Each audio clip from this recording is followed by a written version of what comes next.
Hello student, चलिए आज के इस वीडियो में बात करेंगे चैप्टर नंबर 2 राष्ट्रीय आय के लेखांकन के अति लघु उत्तरीय प्रश्नों की। तो अति लघु उत्तरीय प्रश्नों के पिछले वीडियो में मैंने चैप्टर नंबर 1 के बारे में बताया था। आज हम राष्ट्रीय आय के चैप्टर से बताएंगे कि कौन कौन से बहुत ही शॉर्ट टाइप आंसर है और जो कि इम्पोर्टेंट है एग्जाम के हिसाब से। ठीक है, तो शुरू करते हैं क्वेश्चन का सिलसिला। और मैं हूं नकुल सर, आप देख रहे थे इकोनॉमिक्स गुरु एंड हाली। चैनल को अभी तक सब्सक्राइब नहीं किया है तो सब्सक्राइब जरूर कीजिएगा और अपने दोस्तों को इसमें ज़्यादा से ज़्यादा शेयर कीजिएगा। सबसे पहला क्वेश्चन राष्ट्रीय आय से रिलेटेड वो है राष्ट्रीय आय की परिभाषित कीजिए। अलग अलग लैंग्वेज में क्वेश्चन को पूछा जाता है। राष्ट्रीय आय का क्या अर्थ है, राष्ट्रीय आय से आप क्या समझते हैं, राष्ट्रीय आय किसे कहते हैं, राष्ट्रीय आय का अर्थ बताइए। ठीक है ना। तो बात यह है कि राष्ट्रीय आय के बारे में आपको बताना है। तो राष्ट्रीय आय के बारे में आप सिंपल लैंग्वेज में आपको बताऊं तो किस तरह लिख सकते हैं। तो आप अगर देख रहे हैं वीडियो को स्क्रीनशॉट ले सकते हैं, आप इसको सेम टू सेम लिख सकते हैं कि किसी एक लेखा वर्ष में किसी देश की घरेलू सीमा में अर्जित कुल साधन आय तथा विदेशों से शुद्ध साधन आय का योग राष्ट्रीय आय कहलाता है। मतलब एक लेखा वर्ष के दौरान किसी भी देश की घरेलू सीमा में जितने भी कुल साधन आय अर्जित होती हैं तथा उस देश में विदेशों से जितना भी साधन आय प्राप्त होता है उसके योग को राष्ट्रीय आय कहलाता है। और राष्ट्रीय आय को शॉर्टकट में NNP/FC यानी कि शुद्ध राष्ट्रीय उत्पाद साधन लागत पर भी कहते हैं। दूसरा क्वेश्चन बहुत ही इंपॉर्टेंट है, कई बार पूछा गया है और बेसिकली जो कॉम्पिटिटिव एग्जाम की तैयारी कर रहे हैं उनके लिए भी इम्पोर्टेंट है। भारत में राष्ट्रीय आय की गणना किस संस्था द्वारा की जाती है? तो आंसर है इसका केंद्रीय सांख्यिकी संगठन के द्वारा, ESO कहते हैं शॉर्टकट में, सेंट्रल स्टैटिस्टिकल ऑर्गेनाइजेशन।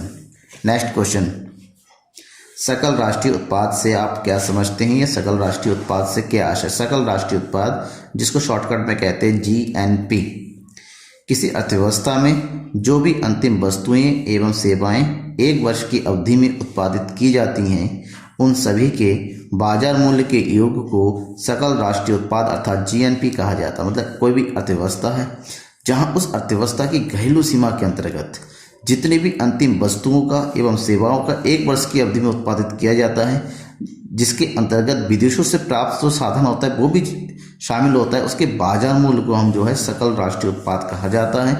उसी के बाद दूसरा क्वेश्चन जो उसी से सेम मिलता जुलता है, शुद्ध राष्ट्रीय उत्पाद यानी कि NNP, यहाँ पर शकल था, ये शुद्ध है। ध्यान में रखिएगा शकल और शुद्ध राष्ट्रीय उत्पाद में केवल और केवल जो है मूल्य ह्रास का अंतर होता है। अर्थात सकल राष्ट्रीय उत्पाद अर्थात GNP में से मूल्य ह्रास जिसको डेप्रिसिएशन कहा जाता है, टूट फूट के मूल्य को घटाने के बाद जो मूल्य बचता है उसे शुद्ध राष्ट्रीय उत्पाद यानी कि NNP कहा जाता है।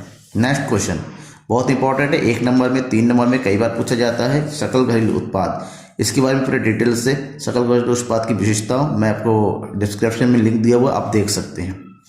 एक लेखा वर्ष में किसी देश की घरेलू सीमा में सभी उत्पादकों को द्वारा जितने भी अंतिम वस्तुओं और सेवाओं का उत्पादन किया जाता है उनकी बाजार कीमत के योग को सकल घरेलू उत्पाद कहते हैं। कि एक लेखा वर्ष है, एक लेखा वर्ष में एक देश की घरेलू सीमा के अंतर्गत जितने भी नागरिक, चाहे वो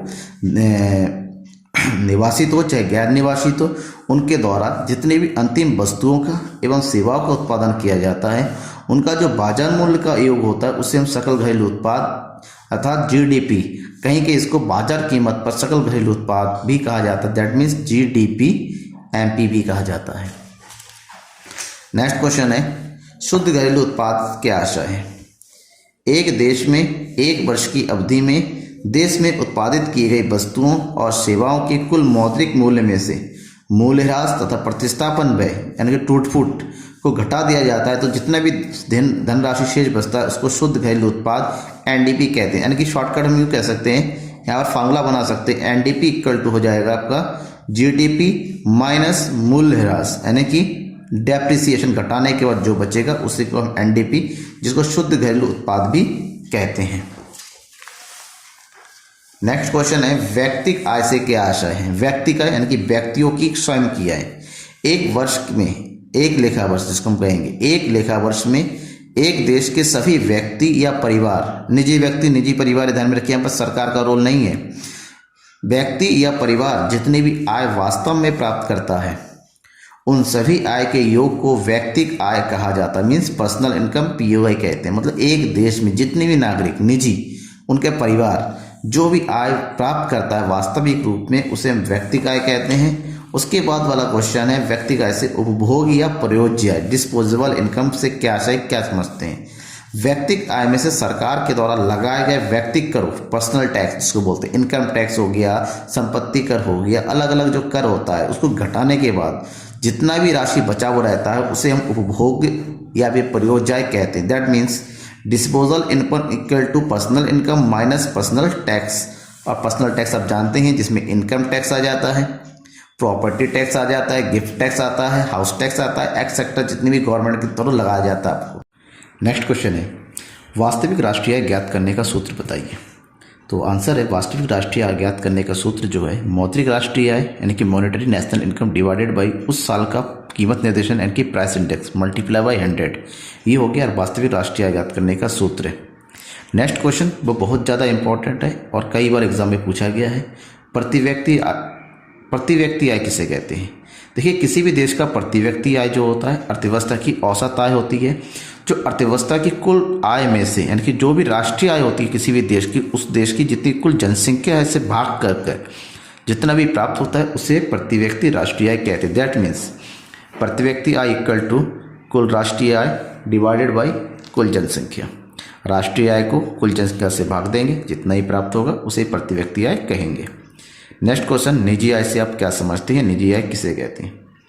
निजी आय में निजी क्षेत्र के सभी भुगतान, हस्तांतरण भुगतान व राष्ट्रीय ऋण पर ब्याज को शामिल किया जाता है। मतलब निजी व्यक्तियों को निजी क्षेत्र से जितने भी आय प्राप्त होती है, चाहे वो भुगतान साधन भुगतान हो, चाहे वो हस्तांतरण भुगतान हो, चाहे राष्ट्रीय ऋण से ब्याज, उन सबका टोटल निजी आय कहलाता है। नेक्स्ट क्वेश्चन है ह्रास व्यय किसे कहते हैं, मीन्स डेप्रिसिएशन एक्सपेंसेस किसे कहते हैं।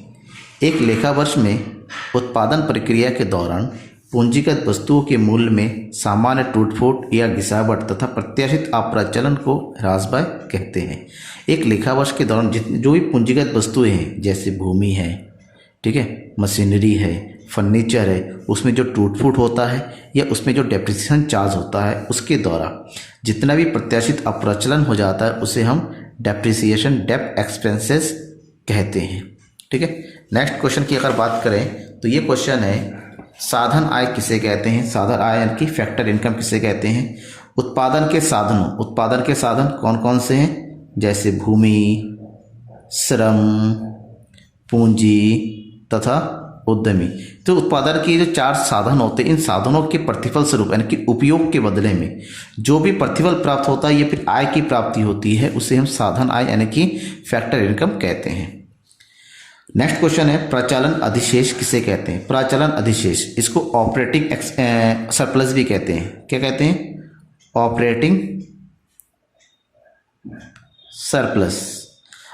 क्या होता है, संपत्ति और उद्यम वृत्ति, यानी कि जो कुल संपत्ति होती है बिजनेस को चलाने की जो उद्यम वृत्ति होती है उससे जो आय, जैसे कि लाभ हुआ, ब्याज हुआ, किराया हुआ, इन तीनों का जो एक होता है उसको प्रचालन अधिशेष कहते हैं। नेक्स्ट क्वेश्चन है रॉयल्टी किसे कहते हैं।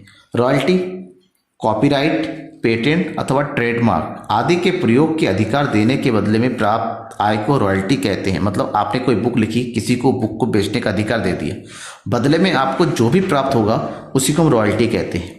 जैसे सोने की खान होता है, कोयले की खान जो है तो कंपनी को दे दिया था खुदान करने के लिए, उससे जितना कंपनी वाले पेमेंट करेंगे उसके बदले में उसको हम रॉयल्टी कहते हैं।